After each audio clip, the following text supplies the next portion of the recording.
গপ্পসপ্পের আজকের আয়োজনে থাকছে সত্যজিৎ রায়ের রচনা বহুরূপী। নিজের শখ পূরণের সরল পথ যে কিভাবে চরম দুর্দশার কারণ হতে পারে তাই নিয়ে সাজানো গল্পটি। চলুন শুরু করা যাক।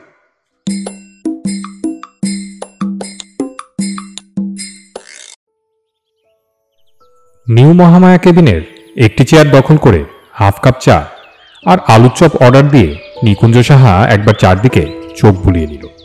তার চেনা পরিচিতের কেউ এসেছে কি? হ্যাঁ, এসেছে বই কি। ওই তো রসিক বাবু, আর ওই যে শ্রীধর। পঞ্চানন এখনো আসেনি, তবে মিনিট দশেকের মধ্যে এসে যাবে নিশ্চয়। যত বেশি চেনা লোক আসে ততই ভালো। চেনা লোক চিনতে না পারলে তবেই না ছদ্মবেশের সার্থকতা। অবশ্যই এখনো পর্যন্ত তার সবকটা ছদ্মবেশী আশ্চর্য রকম সফল হয়েছে। আজকে তো তাও দাড়ির আবরণ রয়েছে, মুখের অর্ধেকটা অংশই ঢাকা। বয়সও বাড়িয়ে নিয়েছে নিকুঞ্জ অন্তত 25 বছর।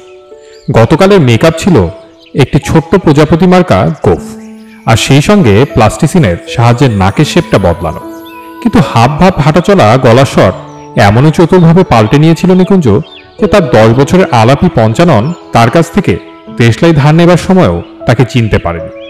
নিকুঞ্জ অসম সাহসের সঙ্গে কয়েকটা কথাও বলে ফেলেছে।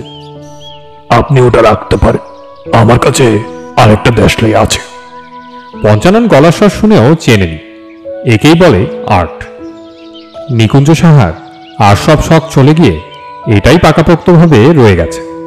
শুধু রয়ে গেছে না, উত্তরোত্তর বেড়ে গিয়ে শখটা নেশায় পরিণত হয়েছে। তার হাতে এখন সময়ও অঢেল। আগে একটা চাকরি ছিল, কলেজ স্ট্রিটে ওরিয়েন্ট বুক কোম্পানিতে সে ছিল সেলসম্যান। সম্প্রতি তার এক জ্যাঠামশাই শেয়ার মার্কেটে অনেক টাকা করে গত হয়েছেন। তার নিজের সন্তান ছিল না, স্ত্রীও মারা গেছেন 72-তে। নিকুঞ্জকে উইল করে সব টাকা দিয়ে গেছে। সেখান থেকে তার ব্যাংকের সুদ হয় মাসে 750। কাজেই সেলসম্যানের চাকরিটা সে অক্লেশে ছাড়তে পেরেছে। এই জ্যাঠাই বলতেন, বই পড়ো নিকুঞ্জ, বই পড়ো। বই পড়ে না শেখা যায় এমন জিনিস নেই। স্কুলের দরকার হবে না, মাস্টারের দরকার হবে না, স্রেফ বই। লোকে এরোপ্লেন চালাতে শিখেছে বই পড়ে, এ কথাও শুনেছি। জ্যাঠা নিজে বই পড়ে দুটি জিনিস শিখেছিলেন, হাত দেখা আর হোমিওপ্যাথি। দুটোই তিনি বেশ ভালোভাবেই রপ্ত করেছিলেন বলে জানা যায়। নিকুঞ্জ তার কথা মেনে নিয়েই বই পড়ে শিখেছিল চামড়ার কাজ আর ফটোগ্রাফি। মাস 6 আগে কলেজ স্ট্রিটের ফুটপাতে মেকআপ সম্বন্ধে একটা মোটা আমেরিকান বই দেখে সে কেনার লোভ সামলাতে পারেনি। সেইটে পড়ে এই নতুন শখটা তাকে পেয়ে বসে। অথচ মেকআপের যেটা আসল জায়গা, থিয়েটার, সে সম্বন্ধে নিকুঞ্জর কোনো উৎসাহ হয়নি। একবার মনে হয়েছিল এ তো বেশ নতুন জিনিস শেখা হলো, এর থেকে একটা উপরি রোজগারের রাস্তা ধরলে কেমন হয়।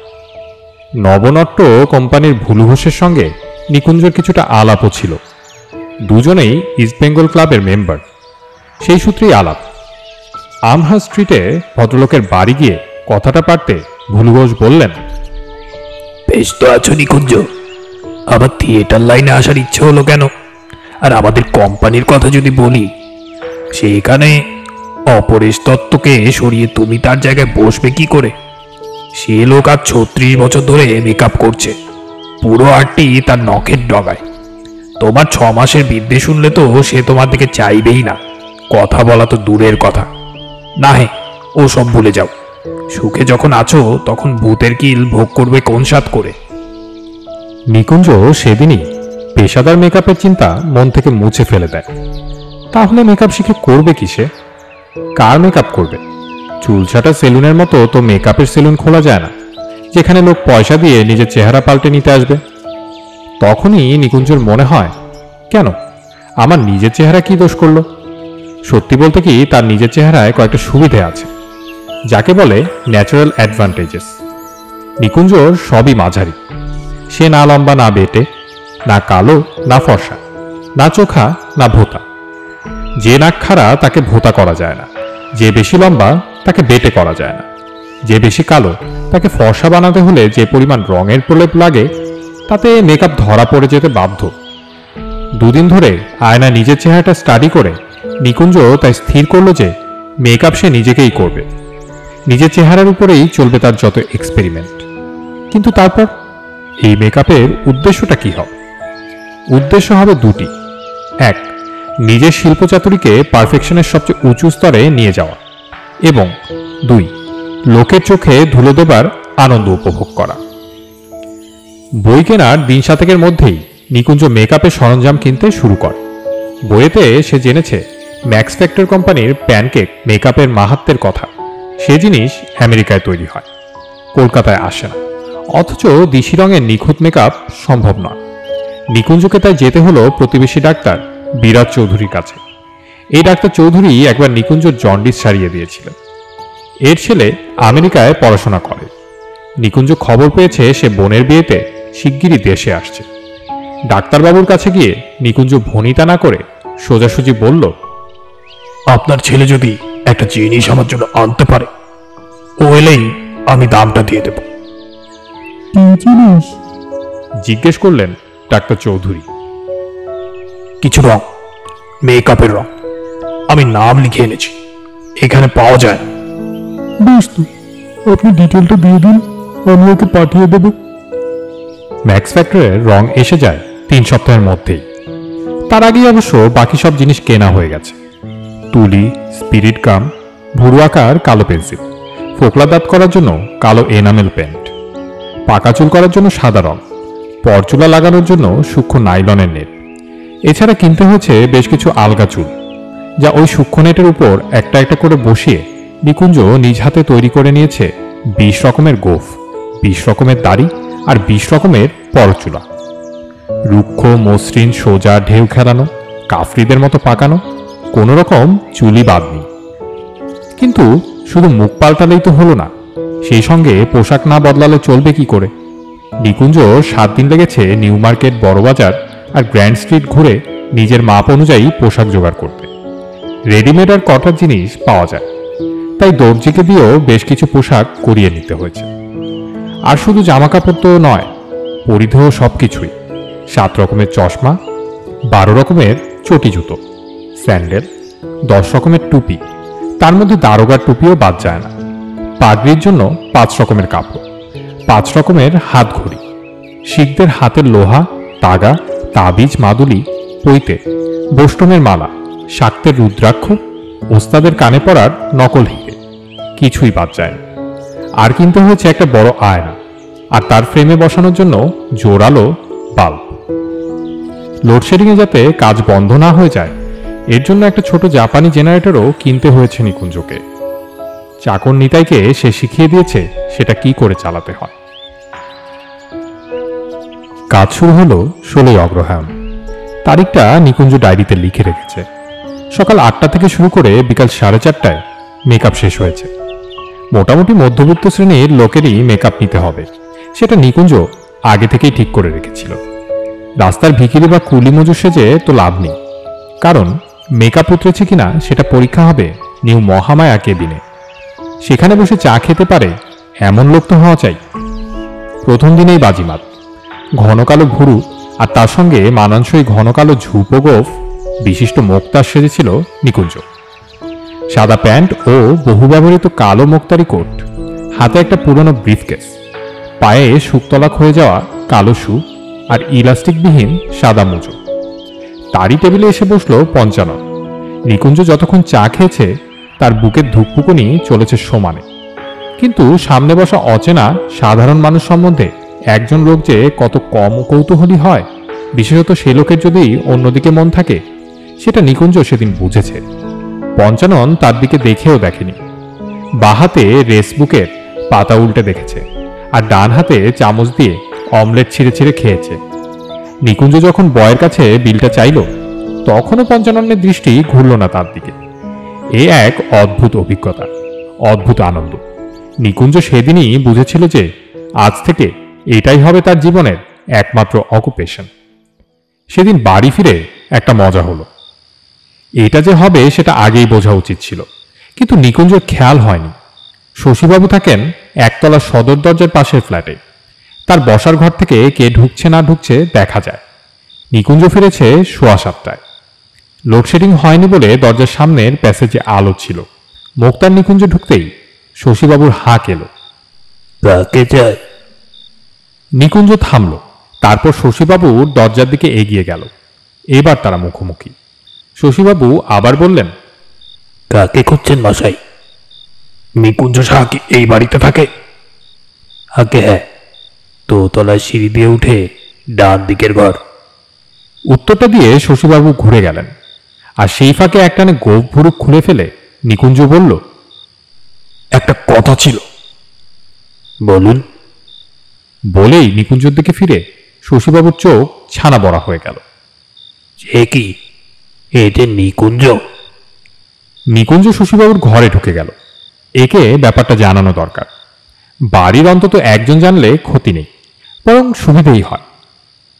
শুনুন শশীদা, আমি এবার থেকে মাঝে মাঝে এরকম মেকআপ নিয়ে ফিরব। কোনোদিন ডাক্তার, কোনোদিন মুক্তার, কোনোদিন শিখ, কোনোদিন মারোয়ারি, বুঝেছেন? বেরোবো বিকালে, ফিরবো সন্ধ্যায়। আপনার ঘরে এসে মেকআপটা খুলে ফেলবো। ব্যাপারটা আমার আপনার মধ্যেই থাকুক, কেমন? কিন্তু হঠাৎ উদ্ভট শখ কেন? থিয়েটার? না না, থিয়েটার নয়, এটা একটা এক্সপেরিমেন্ট। আপনাকে কনফিডেন্সে নিচ্ছি, কারণ আপনি বুঝবেন। মোট কথা, আপনি আর ছড়াবেন না ব্যাপারটা, এইটা আমার রিকোয়েস্ট। শশীবাবু সজ্জন ব্যক্তি, পাড়ার বঙ্কিম পাঠাগারের লাইব্রেরিয়ান, নিজেও বইয়ের পোকা। নিকুঞ্জের কথায় রাজি হয়ে গেলেন।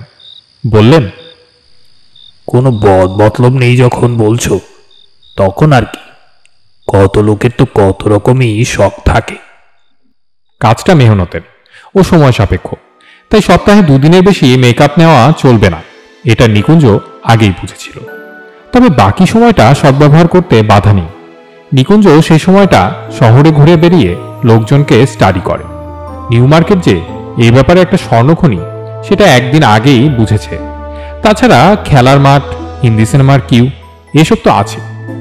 ইন্টারেস্টিং টাইপের লোক দেখলেই নিকুঞ্জ খাতায় নোট করে নেয়। এমনকি কোনো ছুতো করে সে লোকের সঙ্গে দুটো কথা বলে রাখে। কটা বাজলো দাদা? আমার ঘড়িটা আবার কাজ করছে না। অথবা, এখান থেকে গড়িয়াহাট যেতে কত নম্বর বাস ধরবো বলতে পারেন? এই ধরনের প্রশ্নেও যথেষ্ট কাজ হয়। যেদিন মেকআপ থাকে না, সেদিন বিকেলে সে স্বাভাবিকভাবেই চলে যায় নিউ মহামায়া কেবিনে। যে ৩-৪ জন আলাপি আসে, তাদের সঙ্গে গল্পগুজব করে রাজা উজির মেরে যথাসময়ে ফিরে আসে তার বৃন্দাবন বসাক লেনের ফ্ল্যাটে। ছোকরা চাকর নিতাই অবশ্য বাবুর ব্যাপারটা জানে। বাবুর কাণ্ড কারখানা দেখে এবং রীতিমতো উপভোগ করে। তবে চাকরটি যে খুব বুদ্ধিমান তা বলা চলে না। চিনতে পারছিস? মারবো এক থাপ্পড়। তোর বাবু বলে চিনতে পারছিস? আপনি তো বাবু বটেই, সে তো জানি। তোর বাবুর এরকম গোফ, এরকম টাক, এরকম পোশাক পরে তোর বাবু, এরকম চশমা পরে, কাঁধে এরকম চাদর নেয়। নিতাই হাসি মুখ করে দাঁড়িয়ে থাকে দরজায় হেলান দিয়ে। নিকুঞ্জ বুঝতে পারে মাথামোটা লোকদের জন্য তার এই ছদ্মবেশ নয়। তারা এর আর্ট কোথায় তা ধরতে পারবে না। কিন্তু শুধুমাত্র ৩ জন কি ৪ জন বন্ধুকে ঠকিয়ে কি তার কাজ শেষ? এই প্রশ্নটা কদিন থেকেই নিকুঞ্জকে ভাবিয়ে তুলেছে। সে বুঝেছে যে তার আকাঙ্ক্ষা ঊর্ধ্বগামী পথ নিতে চাইছে। তার আর্টের দৌড় কতটা সেটা জানার একটা গোপন বাসনা মাথা উঁচিয়ে উঠছে। সেই বাসনা চরিতার্থ করার একটা সুযোগ এসে গেল কয়েকদিনের মধ্যেই। শশীবাবুর ঘরেই কথা হচ্ছিল, এই ফ্ল্যাট বাড়ির কয়েকজন বাসিন্দার মধ্যে। নিকুঞ্জ সেখানে উপস্থিত। ভুজঙ্গবাবু একটু একটু ধর্মচর্চা করে, তার মধ্যে প্রাণায়াম, কুম্ভক্রেচক, নাক দিয়ে জল টানা এসব আছে। গুজব শোনা যায় তিনি নাকি সন্ন্যাসী হতে হতে সংসারী হয়ে পড়েন। তবে অনেক সাধু সন্ন্যাসীর সঙ্গে আলাপ আছে তার। কেদার, বদ্রী, কাশী, কামাখ্যা সব ঘোরা আছে কুণ্ডু স্পেশালে।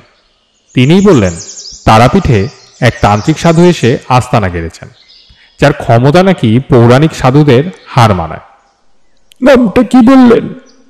জিজ্ঞেস করল ব্যাংকের চাকুরে হরবিলাস। নাম বলিনি। বিরক্তভাবে বললেন ভুজঙ্গবাবু। রাগলে এর ভুরু উপরে ওঠে, ফলে চশমা নাক দিয়ে হড়কে নিচে নেমে যায়। হেচকি বাবা নাকি? প্রশ্ন করল হরবিলাস। হেচকি বাবা নামে একজন সাধুর কথা কাগজে বেরিয়েছিল বটে। ইনি নাকি ভক্তদের সামনে কথা বলতে বলতে হঠাৎ হঠাৎ এমন হেঁচকি তোলেন যে মনে হয় অন্তিমকাল উপস্থিত, কিন্তু পরক্ষণেই সামলে নিয়ে এমন ভাব করেন যেন কিছুই হয়নি।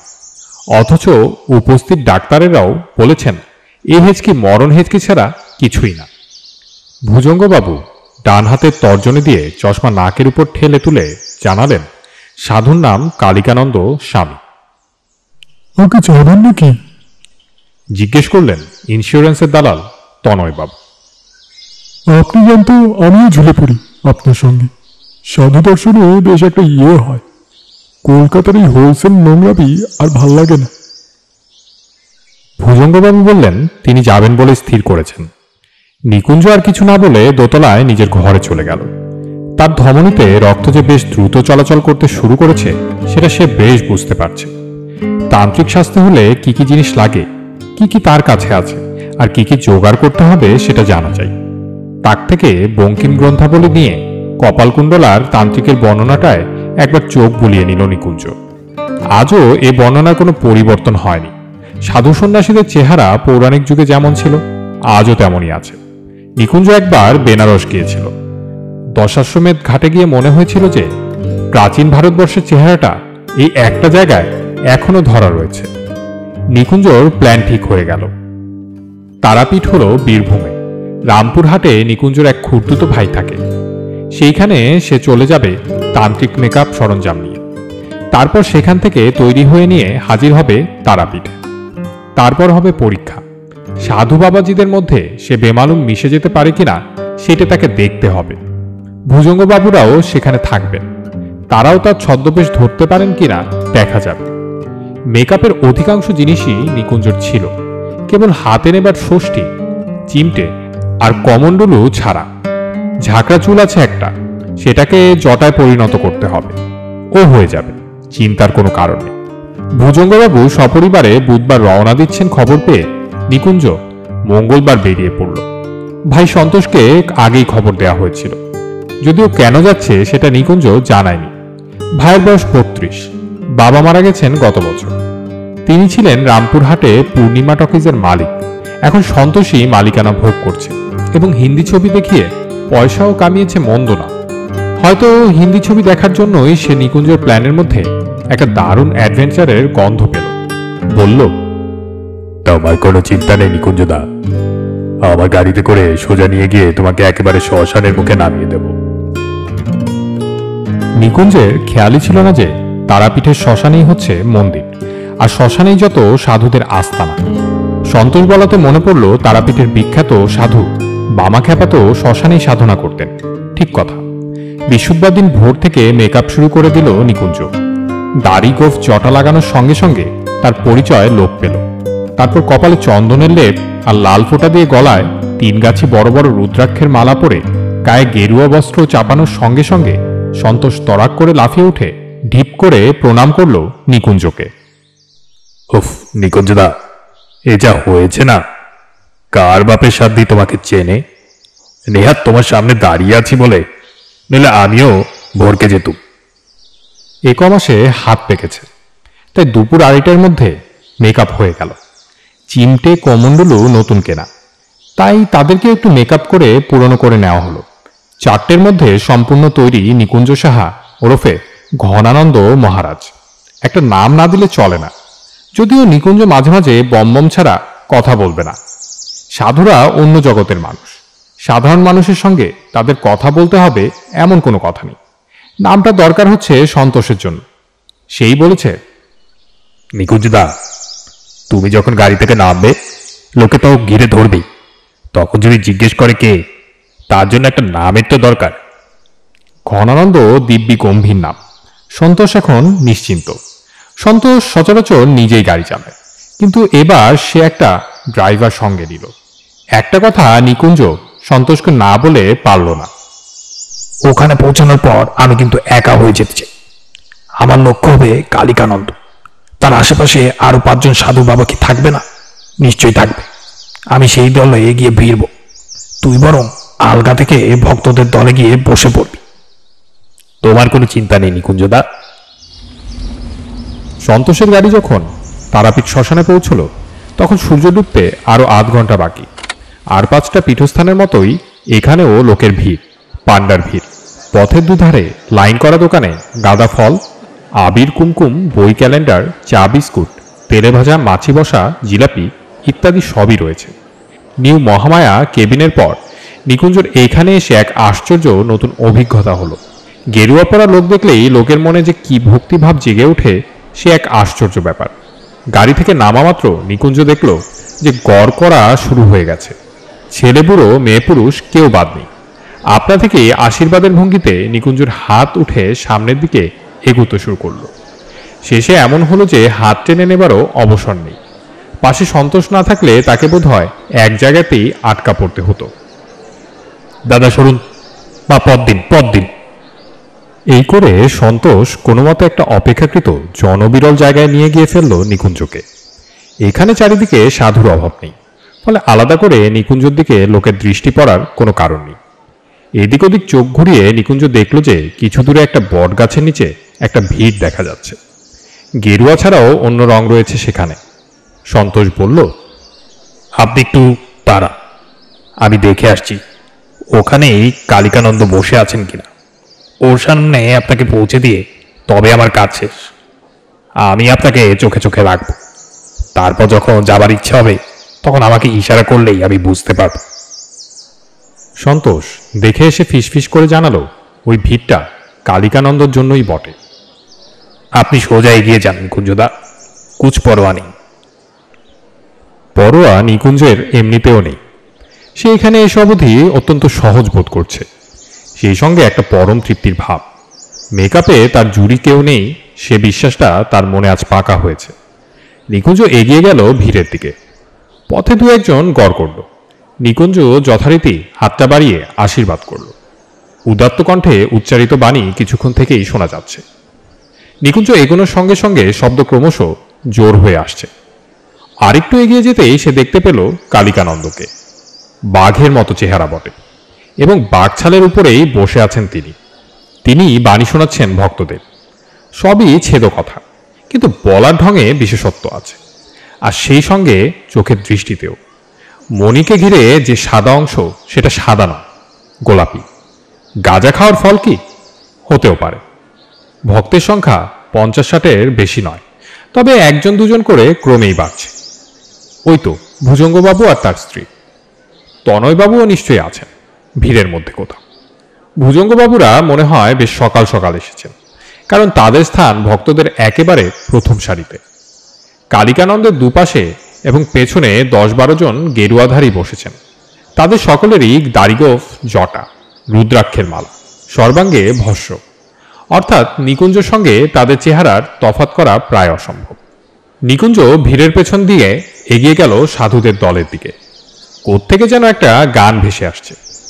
কে হরিবোল হরিবোল বলিতে যায়, যারে মাধায় জেনে আয়, বুঝি গৌর যায় আর নিতাই যায়, যাদের সোনার নুপুর রাঙা পায়। হঠাৎ গানটা আরো স্পষ্ট হয়ে উঠল। কেন? কারণ আর কিছুই নয়, কালিকানন্দের কথা থেমে গেছে। নিকুঞ্জের দৃষ্টি গেল সাধু বাবার দিকে। কালিকানন্দ তার দিকেই চেয়ে আছে, এক দৃষ্টে, রাঙা চোখে। নিকুঞ্জের হাঁটা থেমে গেছে। অন্যান্য সাধু আর ভক্তদের দৃষ্টিও তার দিকে। এবার কালিকানন্দের উদাত্ত কণ্ঠে প্রশ্ন এলো, বাবাজির বেগ ধরা হয়েছে? হ্যাঁ, গেরুয়া পড়লেই সাধু হয়? গলায় মালা পড়লেই সাধু? গায়ে ছাই মাখলেই সাধু? হ্যাঁ, তোর আস্পর্ধা তো কম না। তোর জটা ধরে যদি টান দিই তখন কি হবে? কোথায় যাবে তোর সাধুগিরি? চোখের পলকে সন্তোষ হাজির নিকুঞ্জের পাশে। নিকুঞ্জের সমস্ত দেহ অবশ, কিন্তু তাও পালানো ছাড়া পথ নেই। সন্তোষের কাঁধে ভর করে প্রায় চোখ বন্ধ করে সে রওনা দিল শ্মশানের ঘাটের গেটের দিকে। কান তো খোলা, তাই কালিকানন্দের শেষ কথাগুলো না শুনে পারল না। এই ভণ্ডামির ফল কি হবে তা জানো না তুমি, নিকুঞ্জ সাহা? কলকাতায় পৌঁছে বাসা বদল করতে হলো। আর এ তল্লাটেই নয়, ভুজঙ্গবাবুর সামনে ঘটেছে ঘটনাটা। তিনি এসেই হাটে হাড়ি ভাঙবেন। তখন আর টিটকিরিতে কান পাতা যাবে না। ভবানীপুরে কাশারিপাড়া লেনে একটা ফ্ল্যাট পাওয়া গেল ভাগ্যক্রমে। ফ্ল্যাট মানে 1.5 খানা ঘর, ভাড়া 250 টাকা।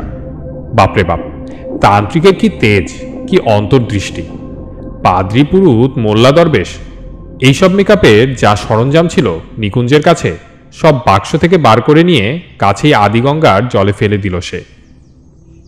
3 হপ্তাহ গেল আবার স্বাভাবিক অবস্থায় ফিরে আসতে। ইতিমধ্যে নতুন পাড়ায় আলাপি হয়েছে 2-1 জন।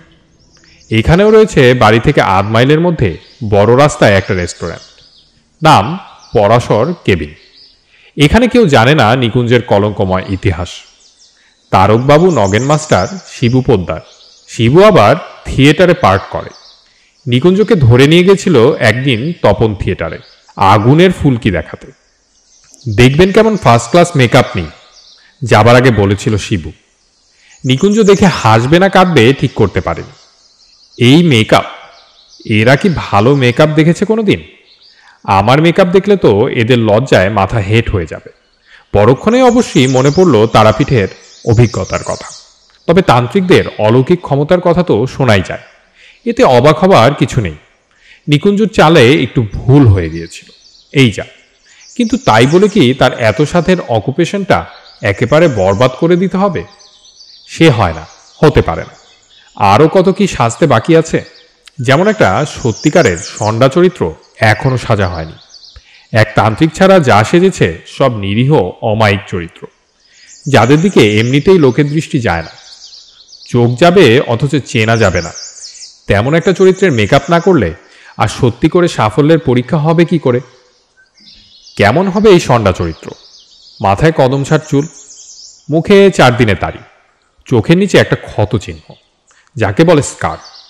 নাকটা একটু ভাঙা, মুষ্টিযোদ্ধাদের মতো, হাতে উল্কি, গলায় চেন, পরনে বোতাম ছাড়া চেক শার্ট আর বার্মার লুঙ্গি।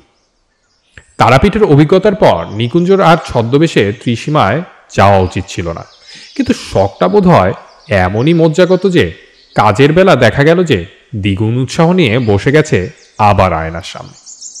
সকালবেলা চা খেয়ে কাজে লেগে যাওয়ার ফলে সেদিন আর নিকুঞ্জর খবরের কাগজটা দেখা হয়নি। ফলে খিদিরপুরে জোড়াখুনের খবরটা এবং পলাতক আততায়ী ডাকসাইটে গুন্ডা বাঘা মণ্ডলের ছবিটাও দেখা হয়নি। যদি হতো তাহলে অবশ্যই নিকুঞ্জ মেকআপটা অন্যরকমভাবে করত।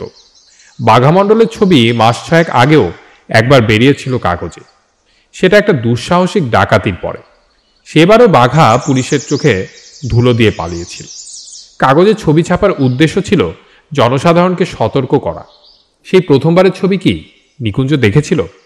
আর সেই চেহারা তার মনের অবচেতনে গাঁথা হয়ে গিয়েছিল। না হলে আজ সে হুবহু বাঘা মণ্ডলের ছদ্মবেশ নেবে কেন? ছবি দেখে থাকলেও বাঘা সংক্রান্ত ঘটনাবলী নিশ্চয়ই নিকুঞ্জ জানা ছিল না। যদি থাকতো তাহলে তাকে এসে টেবিলে বসতে দেখে পরাশর কেবিন খালি হয়ে গেল, সেটা তার মনের কোনো বিস্ময়ের সৃষ্টি করত না। ব্যাপারটা কি, এরা এরকম করছে কেন? ম্যানেজার উঠে কোথায় গেলেন? বয়টা ওই কোণে ওরকম ফ্যাকাশে মুখ করে দাঁড়িয়ে ঠকঠক করে কাঁপছে কেন? ম্যানেজার যে পাশের ডাক্তারখানায় গিয়েছেন পুলিশে ফোন করতে, এবং সেই ফোন যে পুলিশ ভ্যানকে চুম্বকের মতো টেনে আনবে নিকুঞ্জের পাড়ায়, সেটা নিকুঞ্জ জানবে কি করে? তবে এমনও দেখা যায় যে একজন লোকের চরম সংকটের মুহূর্তে তার উদ্ধারকল্পে ভাগ্যদেবতা পুরো হাতটা না হলেও অন্তত একটা আঙুল তার দিকে বাড়িয়ে দেন। সেই আঙুলই হলো নিকুঞ্জর পাশের চেয়ারে পড়ে থাকা একটা দৈনিক কাগজ। কাগজটা পুরো দেখবারও দরকার নেই, যে পাতায় সেটা খোলা রয়েছে তাতেই রয়েছে খুনি বাঘা মণ্ডলের ছবি আর সঙ্গে সংক্ষিপ্ত খবর। এই মুখই আজ নিকুঞ্জের আয়নায় তারই চোখের সামনে ক্রমে ফুটে উঠেছে। নিকুঞ্জর হাত পা ঠান্ডা হয়ে গেল, কাগজটা কাছে টেনে এনে খবরটা একবার চোখ বুলিয়ে নেবার লোভ সে সামলাতে পারল না। আর নেওয়া মাত্র সমস্ত ব্যাপারটা জলের মতো পরিষ্কার হয়ে গেল। রাস্তায় বেরিয়ে দ্রুতপদে দৌড়ালে লোকের দৃষ্টি আকর্ষণ করা হবে। কাশেরিপাড়া লেনে নিজের বাসায় গিয়ে ঢুকতে সময় লাগলো 10 মিনিট। একটা গাড়ির শব্দ সে পেছন থেকে পেয়েছে এবং ঠিকই সন্দেহ করেছে সেটা পুলিশের ভ্যান, কিন্তু সেদিকে দৃকপাত করেনি। আসুক পুলিশ, পুলিশই বোকা বনবে। তারা সিঁড়ি ভেঙে দোতলায় পৌঁছানোর আগেই নিকুঞ্জর ছদ্মবেশ উধাও হয়ে যাবে। নিকুঞ্জ সাহা তো কোনো অপরাধ করেনি, করেছে বাঘা মণ্ডল। ঘরে ঢুকে চাকরকে চায়ের জল চাপাতে বলে নিকুঞ্জ দরজার খিলটা বন্ধ করে দিল। ওই যা, লোডশেডিং। এখন জাপানি জেনারেটর চালাতে গেলে সময় লাগবে। কুছ পরোয়া নেই, মোমবাতি আছে, কিন্তু আগে জামাটা ছেড়ে ফেলা উচিত। সে কাজটা অন্ধকারেই হবে। নিকুঞ্জ এক নিমিষে লুঙ্গি শার্ট কালো কোট ছেড়ে খাটের উপর ছুঁড়ে ফেলে এক ঝটকায় আলনা থেকে পায়জামাটা নামিয়ে নিয়ে সেটাকে পরে ফেলল। তারপর দেশলায় আলোয় মোমবাতি দেরাজ থেকে বার করে সেটাকে জ্বালিয়ে টেবিলের উপর রাখল। এখানে পুলিশ ভ্যানের কোনো শব্দ নেই। পুলিশ হয়তো পাড়ায় নেমে খোঁজ নিচ্ছে কোন বাড়িতে গেছে বাঘামণ্ডল। এ বাড়ির লোক অন্তত তাকে ঢুকতে দেখেনি। সামনের বা আশেপাশের বাড়ির কথা নিকুঞ্জ জানে না। এইসব চিন্তার মধ্যেই নিকুঞ্জ হাত চালাতে শুরু করল। প্রথমে নকল গোফ। নকল গোফ? নকল যদি হবে তো টানলে খোলে না কেন? স্পিরিট গাম দিয়ে আটকানো গোফ তো একটা নেই খুলে যায়। তবে মোমবাতিটা মুখের কাছে এনে আয়নার দিকে ঝুঁকতে নিকুঞ্জর রক্ত জল হয়ে গেল। এ গোফ তো নকল বলে মনে হয় না। এই যে তার চামড়ার থেকেই গজিয়েছে, আঠার কোনো চিহ্ন এ গোফে নেই। এই পরচুলাও পরচুলা নয়। এই যে তার নিজেরই চুল, এমনকি 4 দিনে যে গজানো দাড়ি, যে দাড়ি সে একটা একটা করে গালে লাগিয়েছে, তাতেও তো কৃত্রিমতার কোনো চিহ্ন নেই। আর চোখের তলার ওই ক্ষতচিহ্ন, কোন ক্ষণজন্মা মেকআপ শিল্পীর ক্ষমতা এমন ক্ষতচিহ্ন তৈরি করে রং তুলি, আঠা আর প্লাস্টিসিনের সাহায্যে? এ তো সে 19 বছর আগে অ্যান্টালির গাজা পার্কে বদ্রু শেখের সঙ্গে হাতাহাতির সময় ছুরির আঘাতের ফল। বাঘা তখন বাঘা হয়নি, তখন সে রাধু মণ্ডল, বয়স 21, সবে গুন্ডামিতে তালিম নিচ্ছে মেঘনাথ রক্ষিতের কাছে। দরজা ভেঙে ঢুকতে হলো পুলিশকে। মাটিতে অচেতন অবস্থায় পড়ে থাকা বাঘা মণ্ডলের দিকে টর্চ ফেলে দারোগা চাকর নিতাইকে জিজ্ঞেস করলেন, এই লোক কি ওই বাড়িতে থাকে? আগে হ্যাঁ, উনি তো আমার মনিব। কি নামে জানো ওকে? নিকুঞ্জ বাবু, সাহা বাবু।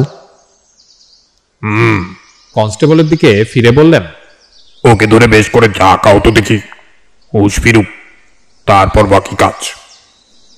রিভলভার বার করে তাক করে রইলেন দারোগা বেহুশ আততায়ীর দিকে। ঝাঁকানি দিতেই প্রথমে বাঘামণ্ডলের পরচুলা খসে পড়ল মাটিতে, তারপর গোফটা, তারপর প্লাস্টিসিন দিয়ে সযত্নে তৈরি ক্ষতচিহ্ন, আর নাকের বাড়তি অংশটা উঠে এলো নেট সমেত। ততক্ষণে অবশ্য নিকুঞ্জ সাহার জ্ঞান ফিরেছে। কাপালিকের ধমকানিতে যে কাজ হয়নি, আজ পুলিশের শাসানিতে তা হলো। নিকুঞ্জ এখন বই পড়ে মৃৎশিল্প বা ক্লে মডেলিং শিখছে গঙ্গা কাছে। নিতাই সেখান থেকে মাটি এনে দেয়। নিকুঞ্জর ইচ্ছা নিতাই হবে তার প্রথম মডেল।